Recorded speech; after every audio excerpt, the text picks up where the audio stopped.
Now for our story.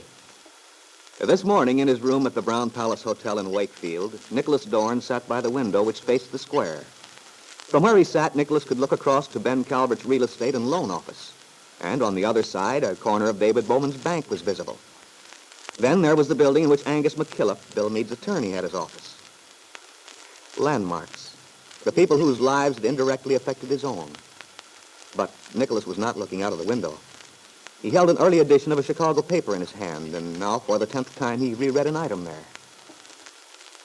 The custody suit of ex-Sergeant Bill Meade and his divorced wife, Kit Calvert, daughter of a prominent Wakefield businessman, came to a sensational conclusion yesterday with the revelations the child in question had been taken from Lisa Fenner, the well-known Fenner dancing team, shortly after the child's birth in California. Miss Peggy Douglas, whose testimony was... Oh, what's the matter with me? I've read this thing over till I know it by heart. Besides, what difference does it make, actually? I know that... Hello. Good morning, Nicholas. Oh, Aunt Mary, are you... I'm downstairs in the lobby.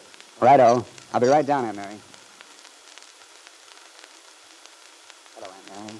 Swell of you to come by. Why, Nicholas? You said you wanted to see me. Yeah. You, seen the out-of-town papers yet? No, but I can imagine only too well what they're saying. Yes, they'd be bound to pick up an item like that. How's Peggy? All right, Nicholas. You didn't tell her you were coming to see me, did you? No. Good. You know, this trial, all the ramifications. If you tried to sell a story like that to a Hollywood producer, he'd say you were crazy, too far-fetched. And yet you come to a nice, quiet little town like Wakefield and... I know. It does seem too bad that things like that can happen. But it's as Randy and I were saying the other night. If people are selfish, inconsiderate of others, well... Yeah. I've been thinking about Bill, wondering how he's taking it. You see him yet, Aunt Mary? I talked to him for a minute or two yesterday, just afterward. It must have been an awful shock to the guy. Yes, indeed it was. But of course, he's glad the baby's going to be with its own mother and father. You know, Aunt Mary, I like Bill. Got a lot of respect for him. Yes, I know you have, Nicholas.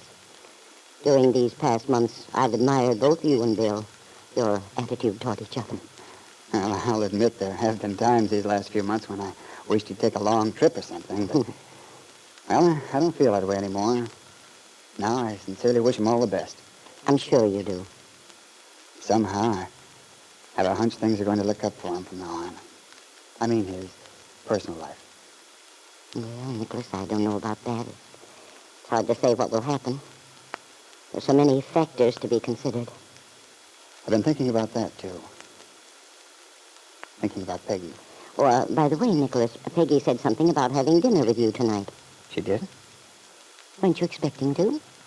Well, you see, Aunt Mary, I won't be here. Oh? I'm leaving tonight. On a scram. Checking out. That's why I asked you to stop by. I wanted to explain. I see.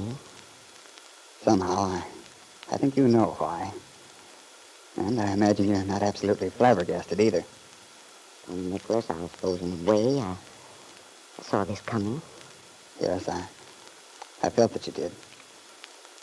But I did want to explain how I feel just the same.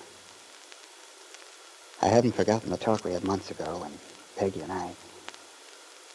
Well, when it first began to dawn on me that I was in love with her. You tried to warn me then, Aunt Mary. You suggested that I might be getting beyond my depth, but... know-it-all Dorn, I went plunging right ahead. Now I realize what a mistake it was. So that's why I decided to go back to Hollywood. You haven't mentioned this to Peggy? No. No, I haven't. She's tried so hard to be loyal to her promise to me. I'm not going to let her do it. Now that Bill's free. But, Nicholas, the most important thing is you and Peggy. How you two feel toward each other. I agree with you. And I believe I understand how Peggy feels. How she's felt all along. This baby, when Peggy thought it was Bill's child, it had a tremendous effect on Peggy psychologically. I know that otherwise she never would have considered marrying me. It wasn't just the fact that the child was Kit's, or rather that we all thought it was. No, but... Look, the way I dope it out, Peggy was thinking ahead. Thinking of all the possible pitfalls which she and Bill might have fallen into if they'd married. Whether the child had been awarded to Bill or to Kit. All of them in one little town. The Calverts influencing the child. You know what they'd do, teach him to resent Peggy. She told me once she felt that might eventually be responsible for a rift between Bill and his son. It's true that Peggy would have been in a very difficult position. And Kit has always tried to... Yeah, I know Kit. Can't say I blame Peggy for wanting to avoid any connection with her. I'm a little afraid of her myself. Any event, Aunt Mary, that's the way I see it. The background, I mean. Now, the whole picture's changed. The baby isn't an issue. Bill's free. There's nothing to stand between those two. Except me. And in another couple of hours, I'll be chugging along on the train back to where I belong. Well, Nicholas, as to where you belong, that's something we must all decide for ourselves. But it seems to me you fit into our lives here very easily. I've always thought... Perhaps under different circumstances I might have stayed. But I'm not the stuff of which martyrs are made, Aunt Mary. I'm leaving partly for selfish reasons, you see. Selfish reasons? Yes. I haven't the slightest desire to suffer in this world any more than necessary. If Peggy and I went ahead with our wedding plans now, I'm very much afraid we'd both be unhappy. She'd be trying not to show it, of course. I'd be trying not to show that I knew she was unhappy. And it would be another vicious circle.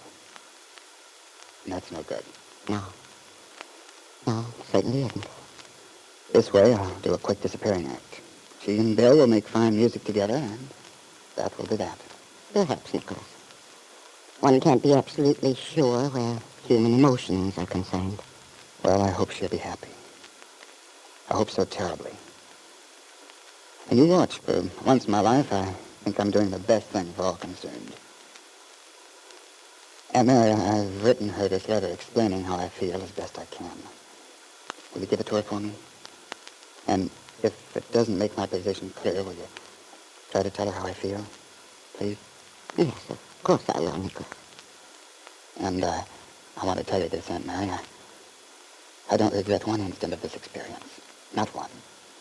Meeting all of you, Lefty and Randy and Bill, all of you wonderful people. It's really given me a new perspective. You aren't glad, Nicholas. You know we're all fond of you, don't you? Yes, I think you are. Oh, Nicholas, I'm so sorry about this. Why? I haven't any regrets. Nevertheless, I know you love Peggy. But, Nicholas, you'll find the complete thing someday. Your real happiness. Well, I don't know about that, Aunt Mary. But at least I know what the possibilities are now.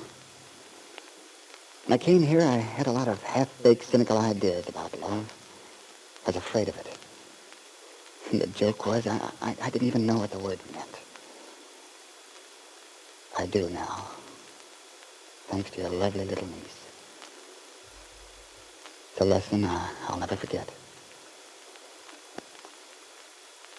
And so Nicholas Dorn had made his decision. But I wonder if Bill and Peggy, shattered as they both are by the experiences they have gone through in recent months, will be able to find their way back to the carefree, joyous relationship they once had.